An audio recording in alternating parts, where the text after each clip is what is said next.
The 7 levels of comic book crossovers. Level 1, Trash Crossovers.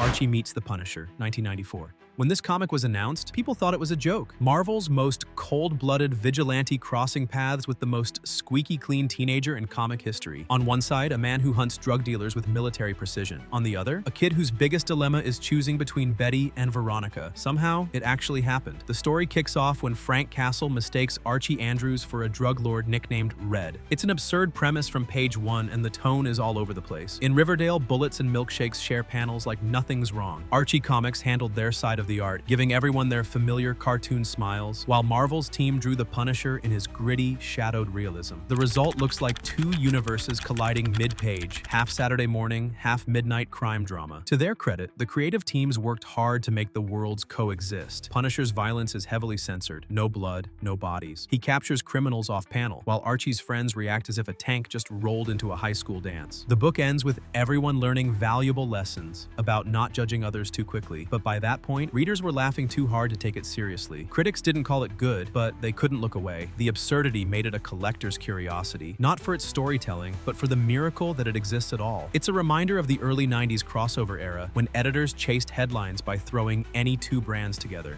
Deathmate, Valiant Image, 1993. This one's not funny, it's infamous. The comic boom of the early 90s was at its loudest. Image was the rebel studio filled with superstar artists who had just left Marvel, and Valiant was the scrappy rising competitor. Both wanted to prove they could dominate the market, so they teamed up for a 6-part event called Deathmate. On paper, it sounded unbeatable, 2 universes merging into one massive story. In reality, it became one of the industry's biggest cautionary tales. The concept involved characters from both companies colliding after a cosmic love story between Valiant's Solar and Image's Void tears the multiverse apart. But there was no master plan. Each company handled their own issues independently, and release dates became meaningless. Some issues arrived months late, others appeared out of order, and one was missing completely. Readers were told to just piece it together. Retailers who had ordered thousands of copies watched unsold stacks gather dust. By the time the event wrapped, the damage was done. Fans called it incoherent, critics called it unreadable, and store owners called it financial suicide. It symbolized the comic industry's collapse in the mid-90s, a product of hype without coordination. Behind the chaos, creators admitted there was never a single story bible or editor overseeing continuity. Deathmate lives on as the prime example of how not to run a crossover. Level 2, Bad Crossovers. Ultimatum, Marvel, 2009. This event arrived like a thunderclap, brutal, messy, and unforgettable for all the wrong reasons. Written by Jeff Loeb and drawn by David Finch, Ultimatum was meant to be the grand finale of Marvel's Ultimate Universe, the modernized line that reimagined classic heroes for a new generation. Instead, it became a symbol of creative exhaustion. The premise sounded epic. Magneto discovers that his mutant powers were created by human experiments, not nature. Furious, he flips the planet's magnetic poles, triggering global floods and wiping out millions. The scale was enormous, the tone apocalyptic, and the first few pages looked cinematic. Then, everything went off the rails. One by one, beloved characters were killed in the most shocking ways imaginable. Wolverine was vaporized to a skeleton. Cyclops was executed. Professor X, Angel, and even the Wasp were gone before readers could catch their breath. It felt less like storytelling and more like demolition. Fans expecting emotional depth found page after page of gore and tragedy without purpose. Behind the scenes, Marvel had grown frustrated with how tangled the Ultimate line had become. An Ultimatum was their reset button, disguised as an event. The reaction was immediate. Critics called it a massacre of characters, and fans described it as joyless and mean-spirited. The Ultimate Universe limped on for a few more years, but its identity never recovered. Countdown to Final Crisis, DC 2007. DC's Countdown to Final Crisis was supposed to be the spine of the DC universe, a weekly epic connecting every book into one massive storyline. It ran for nearly a year, promising to build momentum toward Grant Morrison's Final Crisis. Instead, it became a lesson in how too much planning can lead to total chaos. The series followed several subplots: Mary Marvel's corruption, Jimmy Olsen's mysterious powers, and a time-traveling karate kid carrying a deadly virus. None of them blended smoothly, and none of them mattered in the end. With multiple writers working at once, continuity fell apart. Events contradicted other comics released the same month, creating a timeline so tangled even DC editors struggled to explain it. By the time Final Crisis launched, fans were already exhausted. Morrison himself distanced his story from Countdown, calling it unrelated. Readers started joking that Countdown to Final Crisis should have been renamed Countdown to Confusion. Sales held steady early on, but dropped sharply once word spread that the story went nowhere. When it ended, there was no sense of closure, just relief. DC moved on quickly, and Countdown became shorthand for overproduction without without coordination. It's remembered as the event that tried to connect everything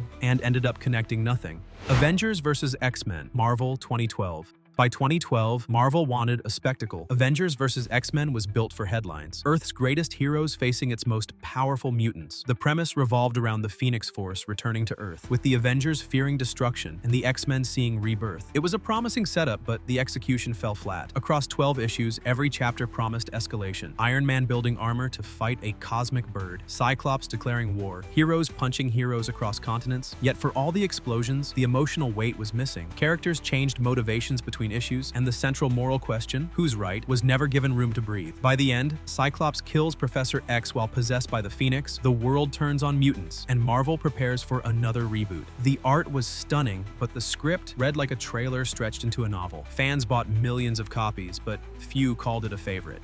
Level 3. Mid-crossovers. Civil War II, Marvel 2016. When Marvel announced a sequel to Civil War, expectations were sky high. The original had split fans, heroes, and even the industry. The follow-up arrived 10 years later, written by Brian Michael Bendis with art by David Marquez. The concept this time was about predicting crime before it happened. An inhuman named Ulysses could see the future, and Captain Marvel wanted to use his visions to stop disasters before they started. Iron Man argued that punishing people for crimes they hadn't committed was crossing a line. It was a strong philosophical hook, but the story never found its rhythm. Major deaths dominated the headlines. War Machine vaporized in the opening battle, Hulk shot through the heart by an arrow from Hawkeye, and Tony Stark left in a coma by the finale. Each moment hit hard, but the emotional context didn't land. The pacing wobbled between dialogue-heavy arguments and massive splash-page fights that seemed disconnected from any real theme. Readers were promised moral tension and political depth. What they got was a story chasing its own legacy. What Civil War II had was incredible artwork. Marquez's cinematic panels gave every fight a sense of scale and beauty, and Justin Ponser's coloring made it one of the best-looking Marvel events of the decade. Yet visually impressive storytelling couldn't disguise the feeling that Marvel had repeated a formula without the heart that made it matter. When it ended, readers were left debating the artwork more than the outcome. Age of Ultron, Marvel 2013.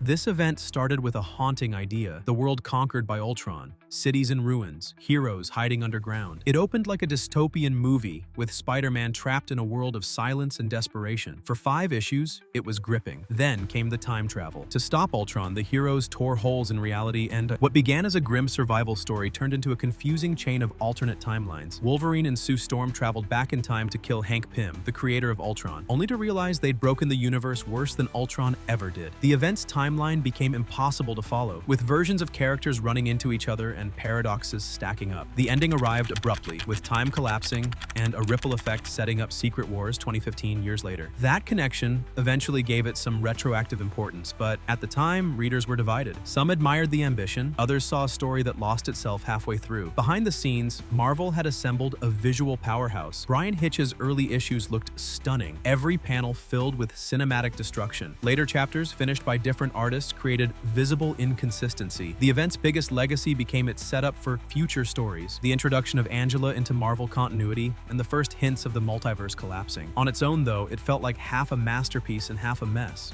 Punisher vs. Batman, DC Marvel, 1994. Crossovers between Marvel and DC were rare, and this one had the potential to be legendary. Punisher vs. Batman brought together 2 of comics' most famous vigilantes, but the story ended up being as thin as its title. The setup was simple. The Punisher arrives in Gotham while chasing Jigsaw, who teams up with the Joker. Batman wants order, Castle wants punishment, and they inevitably clash. It delivers on spectacle, fists, gunfire, explosions, but not much else. The art by John Romita Jr. gives it grit and energy, yet the writing feels mechanical. Every beat is predictable. Confrontation, reluctant alliance, mutual respect. It's the kind of comic that feels designed to sell posters more than tell a story. Still, fans remember it for what it represented: the mid-90s dream of seeing icons collide regardless of narrative depth. Level 4. OK crossovers. Batman, Teenage Mutant Ninja Turtles, DC IDW 2015. Some crossovers sound ridiculous on paper, and this one looked like it should have stayed that way. Batman teaming up with mutant turtles from the sewers didn't exactly scream classic, but somehow it worked. Written by James Tynion IV with art by Freddie E. Williams II, the 6-issue miniseries found a perfect balance between Gotham grit and Saturday morning chaos. The story begins when the Turtles and Shredder accidentally get transported to Batman's world through an interdimensional portal. Shredder partners with Ra's al Ghul, and Gotham turns into a playground for ninjas, mutants, and shadowy deals. What makes it click is tone. It never takes itself too seriously, but still treats both worlds with respect. The Turtles are their usual wisecracking selves, dropping pizza jokes in the Batcave, while Batman handles them like unpredictable vigilantes. Their first fight sequence in the sewers, smoke, gadgets, and glowing say, feels like a comic book fever dream. Williams's art amplifies everything, with rich shadows and bold colors that make every punch look kinetic. Tynion knew the secret was sincerity. Instead of mocking the crossover, he leaned into what made each character fun. Michelangelo bouncing off the Batmobile,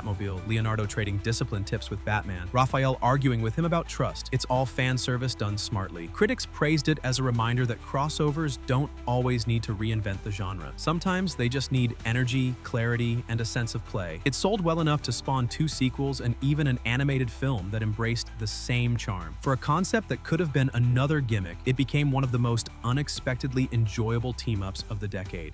JLA Avengers DC Marvel 2003. This was the dream project decades in the making. Fans had waited since the 1980s to see the Justice League and Avengers meet on equal footing. But company rivalries, creative disputes, and legal delays turned it into a legend before it even existed. When it finally happened in 2003, written by Kurt Busiek and drawn by George Perez, it delivered a visual spectacle that felt like a museum exhibit of superhero history. The plot throws both teams into a cosmic scavenger hunt, orchestrated by the Grandmaster and Krona, 2 beings obsessed with testing universes against each other. Heroes fight, then unite, then fight again, spanning galaxies and timelines. It's packed with references: Superman lifting Thor's hammer, Batman analyzing Captain America's tactics, Flash racing Quicksilver. Perez's art holds nothing back. Every page is packed with dozens of characters rendered in microscopic detail, capturing 40 years of shared legacy in one chaotic masterpiece. For longtime readers, it was an emotional high point. The story itself can feel overloaded, but that's part of its appeal. It's not about subtlety, it's about showing everything fans ever dreamed of in one oversized event. Behind the scenes, it was also a moment of reconciliation between 2 rival publishers. After years of aborted attempts, both companies finally agreed to share the spotlight equally, and the final product reflected that harmony. When Perez passed away in 2022, JLA was reprinted in limited form to honor him, a reminder of how much passion went into every panel. It's not the most accessible crossover, but as a celebration of superhero mythology, it stands unmatched. X-Men to Teen Titans, DC Marvel, 1982. Long before shared universes became routine, X-Men or Teen Titans proved that collaboration could work without losing coherence. Written by Chris Claremont and drawn by Walt Simonson, it came out during the golden years of both franchises. The story brings together 2 powerhouse teams to stop Darkseid, who plans to resurrect the Dark Phoenix and use her cosmic power to dominate creation. It's an idea big enough to fit both mythologies, and Claremont made it sing. The crossover treats each team with equal importance. Cyclops and Nightwing lead with quiet authority, Raven and Jean Grey share uneasy psychic connections, and Wolverine trades barbs with Starfire while slashing through parademons. Simonson's art bursts with movement and fire, especially during the final battle where the X-Men and Titans face a cosmic inferno over Apocalypse. Despite juggling a dozen characters, the pacing never drags. What made it special was how natural it felt. There were no forced rivalries or tone clashes, just 2 groups of heroes thrown into the same cosmic storm. For many fans, it remains one of the cleanest, most balanced team-ups ever printed. Even decades later, it's cited as the gold standard for intercompany collaborations, the one that got everything right in a single issue. Level 5. Good crossovers. Blackest Night, DC 2009. When Blackest Night began, it looked like another oversized event in DC's long history of cosmic crises. But Jeff Johns turned it into something different, a story that felt personal beneath all the spectacle. The dead were coming back, not as ghosts or memories, but as black lanterns driven by emotionless hunger. Heroes faced the people they'd already buried. Barry Allen met friends who'd died decades ago. Hal Jordan fought against corpses wearing the faces of those he'd failed to save. The event stretched across 8 issues, each one larger and darker than the last. Ivan Reis's artwork defined the tone. Moody, grand, packed with cinematic scale. Every Lantern Corps was represented, each color of the emotional spectrum clashing across worlds. What gave it depth was the emotional precision. The horror worked because it hit nerves tied to DC's entire legacy. Death in comics had become meaningless through constant resurrections, and Johns weaponized that idea. Here, the dead didn't return for fan service. They came back to haunt everyone's guilt. The crossover dominated the industry for a year and revived the Green Lantern franchise completely. It spun out of years of careful build-up through Sinestro Corps' War and Rage of the Red Lanterns, making its payoff feel earned. For fans, it was the rare event that justified its scope. It reminded readers why it was worth caring about. House of M, Marvel, 2005. In the mid-2000s, Marvel's events had leaned into politics and action. House of M turned inward. Written by Brian Michael Bendis and drawn by Olivier Coipel, it explored the mental collapse of Wanda Maximoff, the Scarlet Witch. Her grief and instability led her to reshape reality itself. The world she created was one where mutants were the ruling class and humans were the minority. For a moment, everything seemed peaceful until the truth began to surface. Each issue peeled back layers of denial and tragedy. Wolverine remembered the real world and started waking. Others up piece by piece. The discovery scenes, Spider-Man realizing his family was an illusion, Magneto finding his empire built on pain, gave the story its weight. The ending became legendary. Surrounded and cornered, Wanda whispered 3 words that changed Marvel forever. No more mutants. Overnight, thousands of mutants lost their powers, and the X-Men universe was rewritten. What set House of M apart was focus. It didn't rely on massive battles or endless cameos. Its drama was psychological, built on emotion and consequence. The event reshaped Marvel's continuity for nearly a decade and redefined Scarlet Witch as one of the most tragic characters in comics. The Infinity Gauntlet, Marvel, 1991. Before superhero movies turned it into legend, The Infinity Gauntlet was a comic that felt biblical. Written by Jim Starlin with art by George Perez and Ron Lim, it was the culmination of Thanos' obsession with death, literally. In the opening pages, he already has all 6 Infinity Gems. Within minutes, half the universe ceases to exist. The remaining heroes, Iron Man, Thor, Spider-Man, Captain America, band together in a desperate attempt to face a god. The beauty of the story is in its structure. The first half plays out like a cosmic horror, with Thanos reshaping reality itself. The second becomes mythic, as Adam Warlock assembles what's left of the universe's defenders for one final assault. Even Mephisto and Galactus join the chaos. The fight isn't really about victory, it's about the limits of power. Starlin infused every scene with philosophical tension. Thanos doesn't crave destruction for fun. He wants validation from death itself, who remains silent. That silence defines him more than any defeat ever could. The event became a cornerstone of Marvel storytelling. Its art, pacing, and scale made it the model for every crossover that followed. The MCU adapted it decades later, but even the films couldn't replicate the surreal grandeur of the original. Shadowland, Marvel, 2010. Down in Hell's Kitchen, the crossovers looked different. Shadowland was moral. After years of trauma, Daredevil takes over the ninja clan known as the Hand, intending to use them for good. Corruption follows fast. The once righteous Matt Murdock becomes consumed by darkness, building a temple fortress in the middle of New York and enforcing his own law. Written by Andy Diggle, the event ran through several series and tied together Marvel's street-level heroes, Luke Cage, Iron Fist, Spider-Man, and the Punisher, all trying to save Daredevil from himself. The tone was claustrophobic, painted in shadows and firelight. When Daredevil finally kills Bullseye, it marks a breaking point. The story dives into possession, guilt, and redemption without ever losing sight of its human scale. It split readers but earned respect for daring to push one of Marvel's most moral heroes into the abyss. It showed that crossovers could hit just as hard on a single block.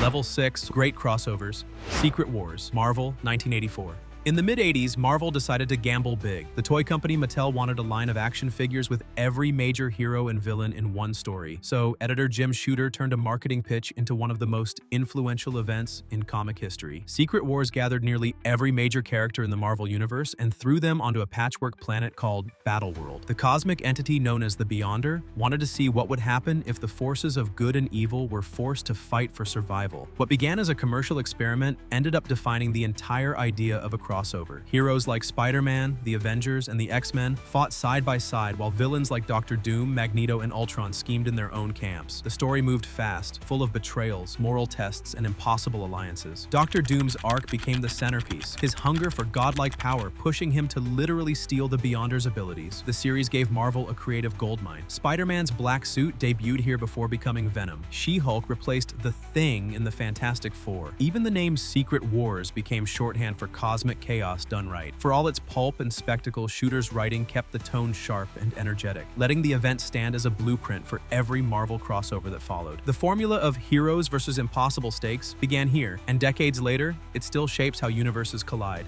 Infinite Crisis, DC, 2005. DC's Infinite Crisis was built on legacy. 20 years after Crisis on Infinite Earths streamlined the multiverse, Jeff Johns revisited it with a story about what happens when old ideals can't keep up with modern heroes. The series started with disillusionment, Superman, Batman, and Wonder Woman drifting apart after moral failures. In the shadows, a group of forgotten heroes from another reality watched, believing they could restore what the world had lost. At the center stood Superman of Earth 2, Alexander Luthor Jr., and Superboy Prime, each carrying nostalgia for a universe that no longer longer existed. Their plan to rebuild a better world turned into a nightmare. Superboy Prime's meltdown became one of DC's most shocking moments, his rage sending shockwaves through entire dimensions. The event's tone was epic yet tragic, mixing giant battles with themes of idealism and disillusionment. Phil Jimenez's art carried it with cinematic grandeur, capturing hundreds of characters in double-page spreads that felt like murals. The story tied together threads from Identity Crisis, OMAC Project, and Villains United, turning the DC universe into one connected storm. In the end, the event reintroduced the multiverse, proving that no continuity stays buried forever. For fans, it marked the perfect blend of nostalgia and modern energy, a crossover that honored DC's past while reshaping its future.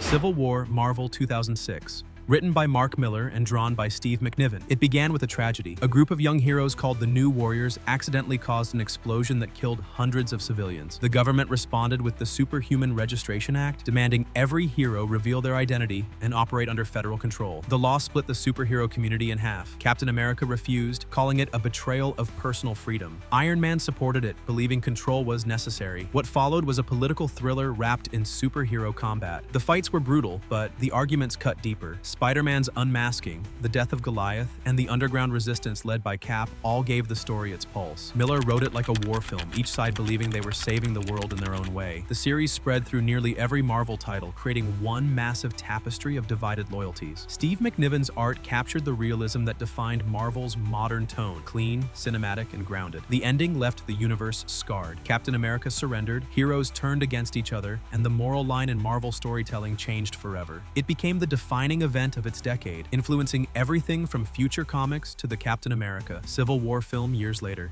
Annihilation, Marvel 2006. While Civil War dominated Earth, Annihilation reshaped the stars. Keith Giffen's space opera brought together Marvel's forgotten cosmic heroes, Nova, Drax, Silver Surfer, and Ronan the Accuser, to fight a galaxy-consuming invasion led by Annihilus. It was structured like a military campaign, with tight coordination between miniseries and a clear command of pacing. The tone was serious and disciplined, stripping away jokes and gimmicks for pure science fiction warfare. Each hero went through reinvention. Nova transformed from background player to hardened commander. Drax became a ruthless survivor. The event rebuilt Marvel's cosmic side into something fresh and mature. Critics praised its focus and coherence. There were no wasted chapters, no bloated tie-ins, just high-stakes storytelling told with precision. The success of Annihilation laid the groundwork for Marvel's Guardians of the Galaxy revival and turned a niche corner of the universe into a core part of its mythos. Level 7 GOAT Crossovers. Kingdom Come, DC 1996. Written by Mark Waid and painted by Alex Ross, the story unfolded in a future where traditional heroes had retired, replaced by violent new vigilantes with no restraint or moral compass. Superman, broken and withdrawn after Lois Lane's death, returns from isolation when the world starts spiraling into chaos. What followed was a story about legacy, faith, and responsibility told through biblical imagery and staggering visual realism. Every panel looked like a Renaissance painting brought to life. Alex Ross used photorealistic models to make the heroes look tangible, as if you could reach out and touch the texture of their armor. The story unfolded through the eyes of a preacher named Norman McKay, guided by the Spectre as he witnesses humanity's judgment day. Superman rebuilds the Justice League, Wonder Woman calls for militant order, and Batman manipulates events from the shadows through technology and strategy. The tension builds until the final clash, an all-out war between gods and men that ends in atomic fire. What makes Kingdom Come endure is its moral weight. It questioned the idea of heroism itself. What happens when symbols lose meaning and gods forget their humanity? Critics hailed it as a spiritual successor to Watchmen, less cynical, but just as haunting. It became one of the most studied and celebrated works in modern comics, redefining how mature storytelling could coexist with superhero mythology. Secret Wars, Marvel 2015. Jonathan Hickman's Secret Wars was the collapse and rebirth of Marvel's multiverse. After years of subtle buildup through Fantastic Four, Avengers, and New Avengers, everything ended with worlds colliding. The final incursion between Earth 616 and the Ultimate Universe left nothing but fragments. From that destruction, Dr. Doom built Battleworld, a planet stitched together from the ruins of countless realities. In this new world, Doom ruled as a god. Reed Richards was gone, the heroes were reshaped, and familiar faces lived new lives under Doom's iron control. The story became a mix of epic tragedy and mythological grandeur. Hickman's writing carried philosophical undercurrents about control, creation, and the limits of power. Artwork elevated it further, every page painted with cinematic scope, filled with solemn beauty and raw emotion. When Reed Richards finally returned, the inevitable confrontation with Doom was about ideology. Doom believed he had created order from chaos. Reed saw it as a stolen universe built on lies. Their clash restored reality, leading to the rebirth of Marvel's multiverse. The 2015 Secret Wars closed one of the most complex sagas Marvel had ever attempted and reopened every world that fans thought lost. It was both an ending and a beginning, one of the rare events that felt like a genuine reset achieved through art, not convenience. Spider-Verse, Marvel 2014. When Spider-Verse hit shelves, readers expected another quirky crossover. Instead, they got a multi-dimensional war that became a modern classic. Written by Dan Slott with art by Olivier Coipel, it united every version of Spider-Man ever created. Peter Parker, Miles Morales, Gwen Stacy, Spider-Man 2099, Noir, UK, and even the cartoon and meme versions against the vampiric Morlun and his family, the Inheritors. The event ran with a kinetic rhythm, jumping between timelines and universes, but never losing coherence. Each Spider character brought personality and history, from the tragic Peter of Earth 616 to the hopeful Gwen of Earth 65. Coipel's art turned chaos into choreography. Dozens of Spider-Men leaping, swinging, and fighting across pages that felt alive. What gave Spider-Verse its power was energy. It celebrated identity, creativity, and resilience. It reminded readers that Spider-Man was an idea, one that could exist in infinite forms. The story became the launchpad for Miles Morales and Spider-Gwen's rise to global recognition, and inspired the Into the Spider-Verse film, which carried its same spirit of inclusivity and imagination. And that's it. Now to you, if you could make your own crossover, any heroes, any worlds, who would you bring together and why? Comment down below, leave a like, subscribe, and turn on the notification bell for more amazing videos like this one.